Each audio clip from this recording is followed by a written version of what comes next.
بسم اللہ الرحمن الرحیم۔ السلام علیکم ورحمۃ اللہ وبرکاتہ۔ نحمدہ ونصلی علی رسولہ الکریم، اما بعد۔ رمضان المبارک مغفرت و بخشش کا عظیم الشان مہینہ ہے اور اس مقدس اور بابرکت ماہ کا پہلا عشرہ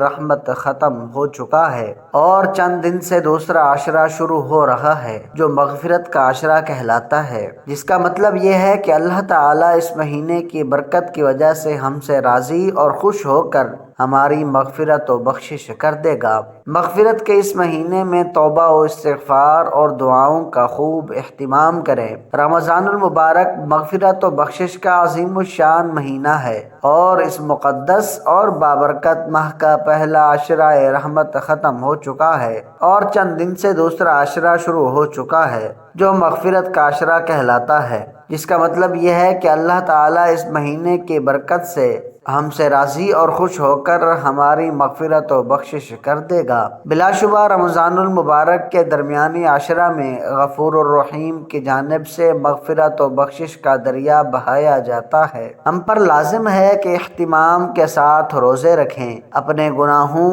اپنی کوتاہیوں اور اپنی خامیوں کو یاد کر کے سچے دل سے توبہ و استغفار کریں۔ اگر اس عظیم الشان مہینے کو پا لینے کے بعد بھی کوئی شخص اللہ تعالیٰ کی رحمت اور مغفرت اور جہنم سے خلاصی پانے سے محروم رہ گیا تو وہ انتہائی بدقسمت اور حرماں نصیب ہوگا۔ اس ماہ مبارک کو اس لیے رمضان کہا جاتا ہے کہ یہ گناہوں کو جلا دیتا ہے، اور توبہ و استغفار تو ویسے بھی اس مہینے کے اہم ترین مقاصد میں سے ہے۔ چنانچہ جس شخص کی توبہ قبول ہو گئی اور اللہ تعالیٰ نے اسے بخش دیا تو گویا وہ رمضان المبارک کے فضائل و برکات سے مالا مال ہو گیا۔ خود حضرت صلی اللہ علیہ وآلہ وسلم کا فرمان ہے کہ رمضان المبارک کے دوسرے عشرے میں انتہائی کثرت اور اہتمام سے توبہ و استغفار فرماتے تھے اور دوسرے عشرے کی دعا میں اللہ تعالیٰ سے تمام گناہوں کی معافی مانگتا ہوں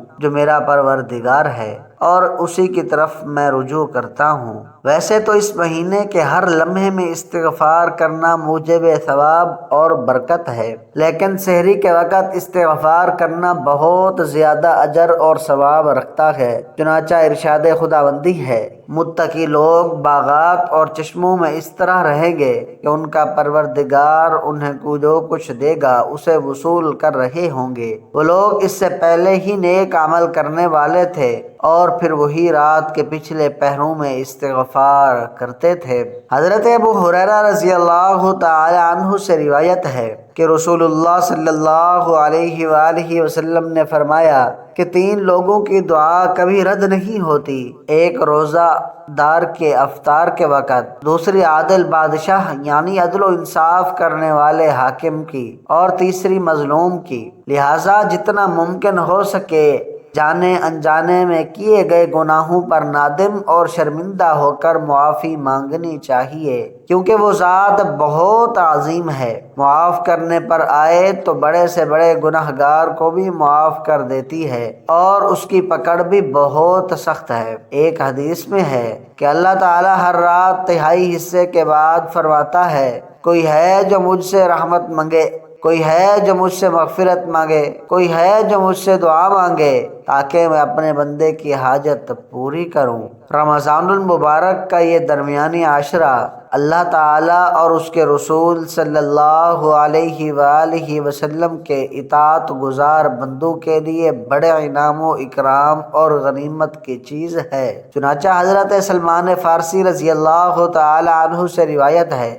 کہ رسول اللہ صلی اللہ علیہ وآلہ وسلم نے ارشاد فرمایا، اس مبارک مہینے کا درمیانی حصہ مغفرت کا ہے۔ آپ صلی اللہ علیہ وآلہ وسلم کے اس فرمان کی روشنی میں ہم پر لازم ہے کہ رمضان المبارک کے تقاضے اور اس کے آداب کو ملحوظ خاطر رکھتے ہوئے اہتمام کے ساتھ روزے رکھیں، اپنے گناہوں، اپنی کوتاہیوں اور اپنی خامیوں کو یاد کر کے سچے دل سے توبہ کریں اور استغفار کی کثرت کریں۔ قرآن مجید میں اللہ تعالیٰ فرماتا ہے، اے میرے پیغمبر صلی اللہ علیہ وآلہ وسلم، میرے بندوں سے کہہ دیجئے کہ جنہوں نے اپنی جانوں پر ظلم کیے ہیں وہ رحمت خداوندی سے مایوس نہ ہوں بے شک اللہ تعالیٰ سارے گناہوں کو بخشنے والا مہربان ہے۔ اور سچے دل کے ساتھ توبہ کرتے ہوئے اپنے رب کی طرف رجوع کرو اور اس کے احکام تسلیم کرو، قبل اس کے کہ تم پر عذاب آ جائے اور کوئی تمہاری مدد نہ کر سکے۔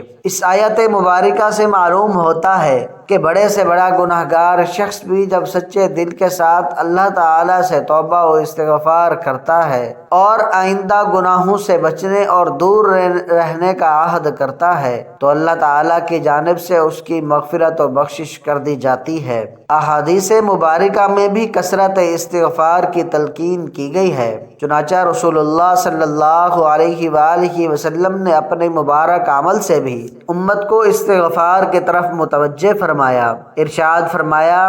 اے لوگو اللہ کے سامنے توبہ کرو، بے شک میں بھی دن میں 100 مرتبہ توبہ کرتا ہوں۔ ابن ماجہ کی حدیث ہے کہ جو شخص استغفار کو خود پر لازم کر لے، یعنی کثرت سے استغفار کرے، تو اللہ تعالیٰ اسے ہر رنج و غم سے نجات دیتا ہے اور اس کے لیے ہر تنگی سے نکلنے کا راستہ بنا دیتا ہے اور اس ایسی جگہ سے روزی عطا کرتا ہے جو اس کے وہم و گمان میں بھی نہیں ہوتی۔ اللہ پاک سے دعا ہے کہ اللہ پاک ہمیں ان تمام باتوں پر عمل کرنے کی توفیق عطا فرمائے، آمین ثم آمین۔ محترم ناظرین، آج کی میری اس انفارمیشن ویڈیو کو لائک اور میرے اسلامی چینل باب روشنی کو سبسکرائب کر دیجئے۔ جزاک اللہ خیرا کثیرا۔